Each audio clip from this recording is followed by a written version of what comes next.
An old wizard who grew a beard mostly because shaving cream costs twopence a bag. Good day, sirs. Is it? Huh, so you say. What with the bottom falling out of the tapioca market. He's off again, past the dried frog pills. Laugh away, you old boy valve. It's all this dragon business. That's what's doing it. Snatching tapioca out of the mouths of the deserving elderly. Dragons? Dragons in the town? A likely story. Swamp dragons, he means? No, a real dragon. Not one of those little marsh tiddlers. Poppycock, there's no such thing. Dragons only exist if you believe in them. I don't believe in them, they don't believe in me. So we're both happy. Another busy day in the faculty, gentlemen? We are cogitating. I hope I heard that right, said in a knowing tone of voice, nudge nudge. Cogitating, my lad, is that process by which the wise make space inside their minds for more ideas. You make more space for ideas by sitting on your backside sipping a cup of milky tea. Hit him. Hit him. My boy, ideas are normally sold by volume, not by weight. It's best to let them settle so you can find more room in the top. We have wisdom and you do not. For instance, this is the action of a clever man.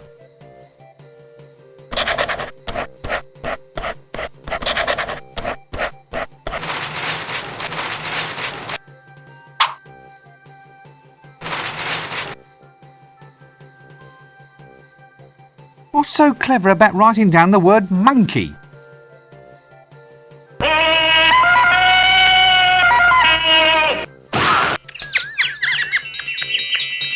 Wisdom, my lad, is never cheap. Well, I didn't know you were selling it by the pound.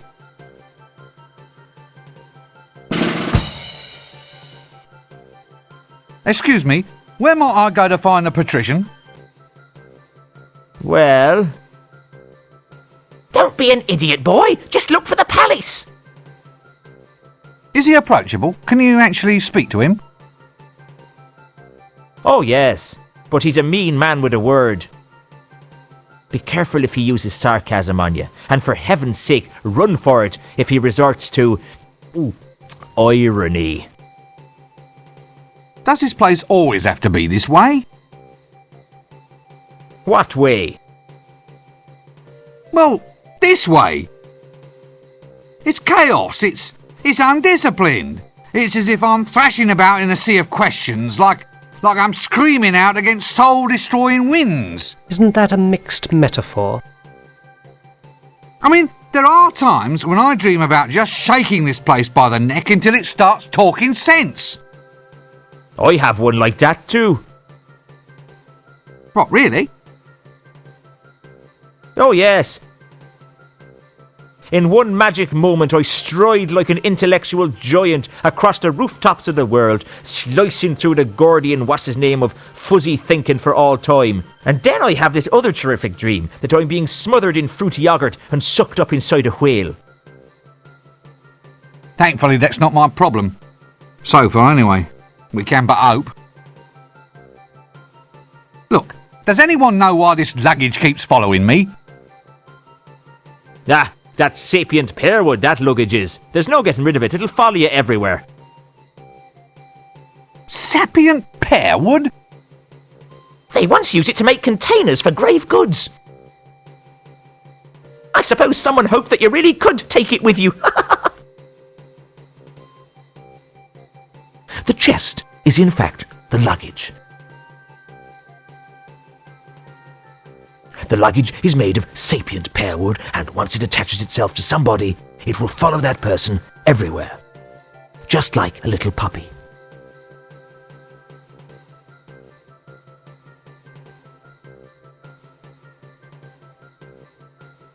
It is like a runaway suitcase, albeit one with lots of little pink legs. In this game, the luggage is a convenient storage device, not to mention a convenient homicidal maniac. should one be required.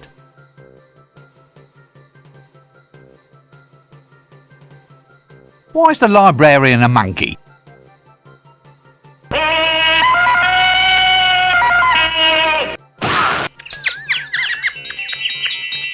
Did you get the number of that donkey cot? He's not one of them, he's an orangutan. But it's the same thing! Did you get the number of that donkey cot? The actual orangutan is one of the great apes. An arboreal denizen of the subtropical rainforest. If you ever want to go far in life, you must learn the value of proper nomenclature. Nomenclature? But what's the difference between calling him an orangutan or a monkey?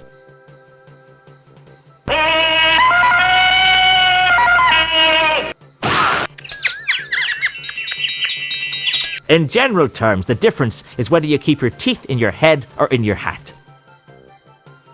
But how did it happen? I mean, should we really let arboreal subtropical fauna be the guardians of a major national library?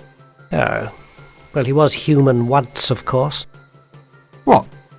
Really? All part of a magical accident. Very tragic, you see, but there it is. Very embarrassing, seeing him scratch himself in the reference section. Doesn't he want to be turned back into a human? Nope. Ha! Says he likes the long arms, the prehensile toes, and the right to scratch himself in the reference section. I say he just likes running round loose, not wearing trousers. I mean, I would. Right you are then.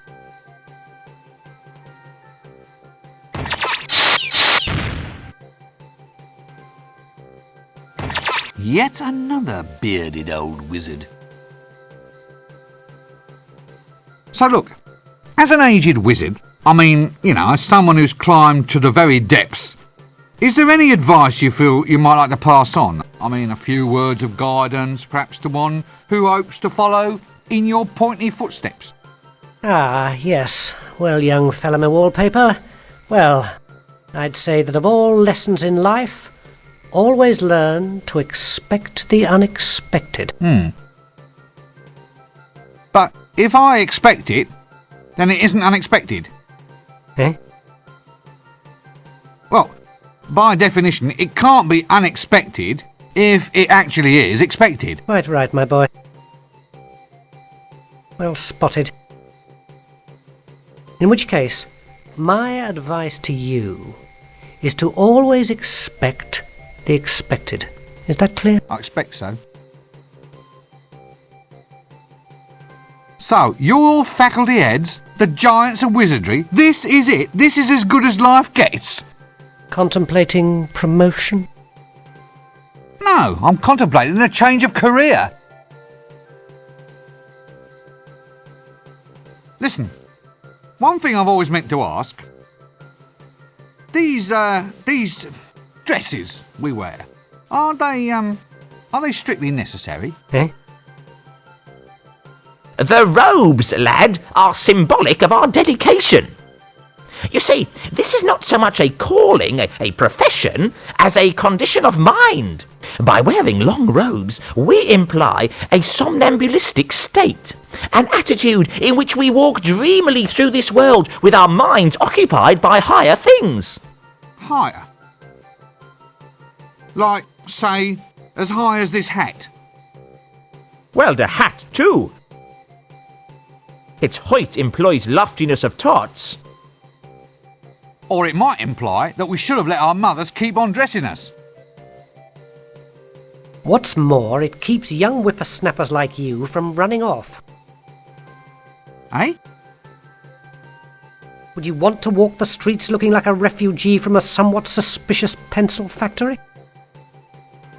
Point taken. Is this all you do all day? Just sit and make a public nuisance of yourself? I'm reserving my powers. What powers?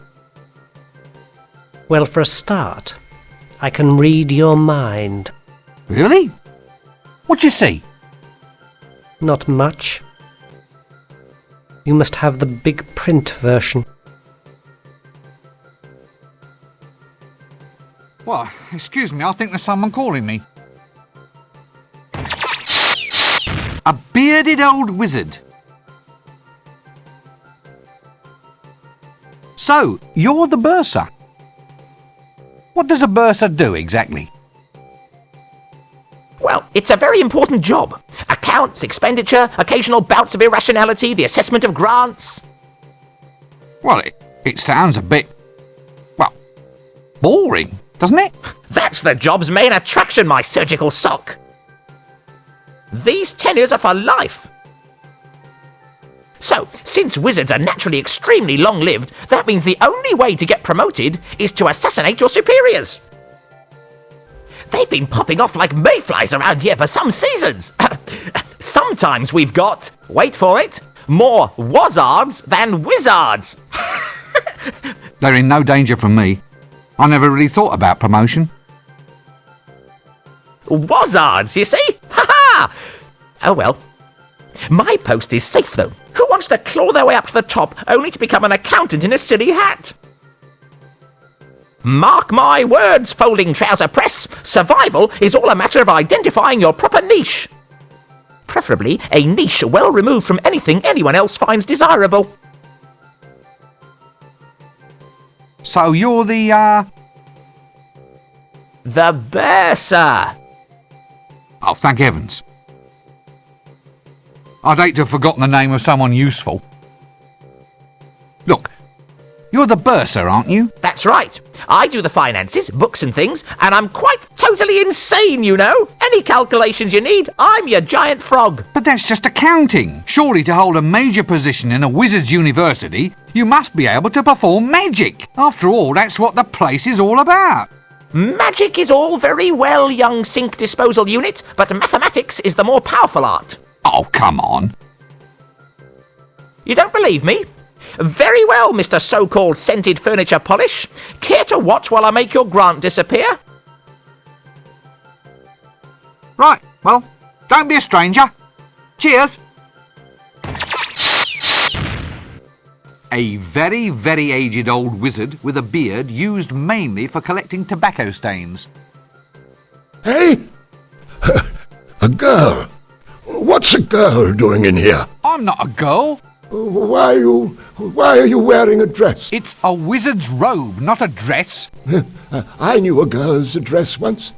Splendid lass. Very good at pickling. Yes, very good at pickling eels.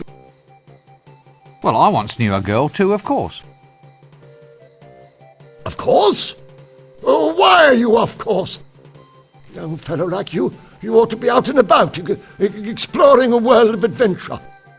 Wine, women, and pickles. Look, I am out and about. Well, you can't be too good at it if you're already off course, young air freshener. Look, no one's off course. I just used the phrase as a pleasantry, a manner of address. Pickling? Oh, how fascinating. Pickled? Who's pickled? No one's pickled. You started it. I don't even like pickles. What? Oh, they were wonderful pickles. How dare you cast aspersions on... Damn, I've lost it. What were we talking about again? Pickles? What's pickled? What? What do you mean? Well, the eels were pickled, weren't they? What? Pickled elves? Damn their ears. I told them to lock that liquor cupboard. Go on, boy, get after them. No, pickles, not pickled. Pickles? Or try the kitchen. Get out. Stop wasting my time. Pickling? Pickled? No one. What? How? Damn. What's Well, the... What? Damn it. Go on. No. Pickle? So, what happened? Nothing. Nothing happened. That's just the point. And now young twerps like you think they can come in here, ravish our women and steal all our pickles. Steal? Now do I look like a thief? My stick. They all want my magic stick.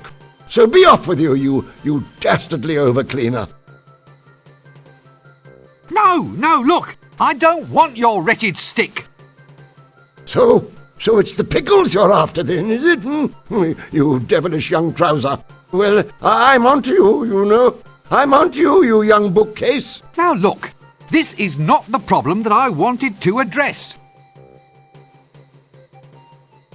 Look, I just want to find somebody who can talk a little sense. Sense? Perfumes? Oh, I'll not have it. No, sir, I won't. Dallying with womenfolk on the premises is against the rules. Otherwise, we'd all be doing it. You young bathrobe, I have you defrocked for this. Look, I haven't done a thing, honestly. What? Well, how can you be a man of the world if you never sample the finer things in life? Women, wizard staves, pickles. Well, if I go and do that, you said you'd defrock me. It won't do, it just won't do. Young tweezers like you coming in here and taking off their frocks. I won't stand for it. I will. This city is getting into a fine old pickle. Oh, please don't get started on the pickles again. Pickles? Well, don't eat pickles if you're wearing a dress. You'll stain the hem. Why are you wearing a dress? This seems like a good cue to cease this whole silly conversation.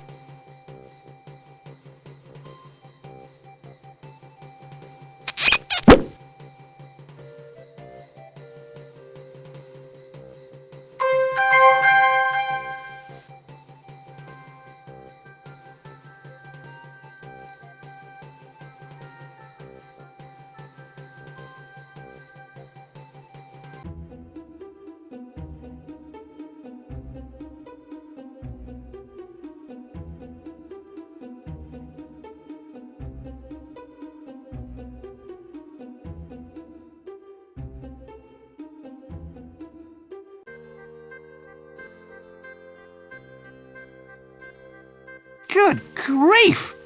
I thought the apprentices were all kept tied to stakes. How do you open the gate? They've changed the wasp names. The hand wriggles. It's a whole new spell. So show me the new spell. Can't. The spell's a secret. Nice weather.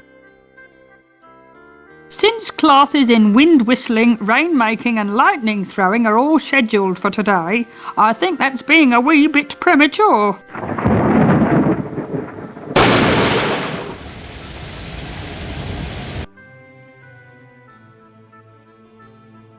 So, this is it? You just stand here all day getting a wage for eating prunes? Certainly, someone's got to do it. It's a plum job.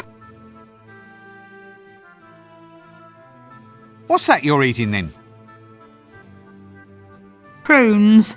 Just a little nourishment to tide me through till lunchtime. Can I have one before I go? Having one before you go is the whole point of prunes. And no, you can't.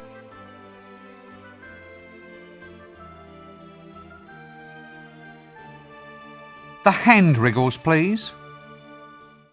Yeah, right. Look, you just wiggle 'em like this.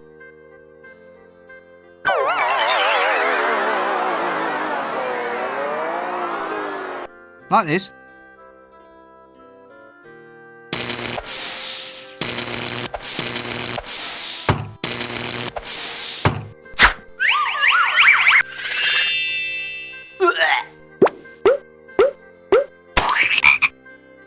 Yes, almost. Now try it like that. Like this.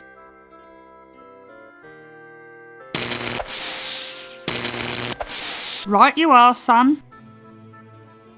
Now, if you'll excuse me, I think I'd like a nice lie down.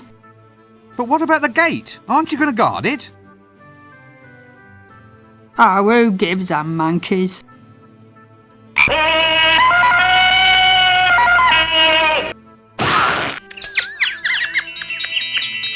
Did you get the number of that donkey cart?